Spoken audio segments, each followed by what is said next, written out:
Azken maleta autoan sartu ondoren agurren garaia iritsi zen. Aitit eta mama etxeko atarian zeuden. Aitak autoaren maletategia itzi eta bueltarako bidea hasi behar zutela esan zien Ainiz eta Enekori. Aitit eta mamari musu handi bat eman ostean, amak autoan sartu eta gerrikoa ipintzeko agindu zien. Zein laburrak izan diren aurtengo oporrak berehala iritsi da ikastolara itzultzeko eguna. Egia da, bihar berriz ere ikastolara joan behar dugu gaineratu zuen Ainizek. Agur, agur, aurtengo oporrak, agur ondartz, baina ze abesten ari zara. Neuk asmatutako kanta bat ama. Oporrak bukatuta etzeratzeko eguna izan arren, nahiko umoretsu zijoa zen. Atzean uzten zituzten oporregunak, baina oso gogoan zituzten iragandako egun zoriontzuak. Ainize, datorren urtean berriz ere joan behar dugu arrantza egitera. Asko gustatu zitzaidan Aitorren Aititerekin egin genuen osteratzoa, gogorasi zion Enekok. Azkenean, beldurrak atzean utzita marinel zarrak bezala arrantza atera ginen. Marinel zarrak bezala ez, Ainize, marinel txarrak bezala esan beharko.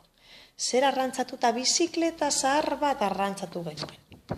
Eta herriko festak mundialak izan dira aurten esan zuen Enekok. Bai, gainera ekitaldi guztietan egon gara. Politena, herri kirolen eguna izan zen, gaineratu zuen Enekok. Sokatiran neskek irabazi zenuten, zein indartsu zaudeten.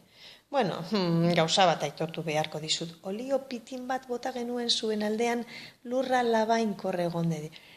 Ze trampatiak, beraz, guri ipurdikoak zuen erru sartu genituen. Bihar, goiz-goizetik ikastolarako bidea hartu beharko dugu. Lagunak ikusteko irrikan nago. Entzutekoak izango dira Maialen eta Intxonen oporrak. Aurten Afrikara joan zirela esan zidaten. Afrikara, zein urrun, safari bat egitera joan dira.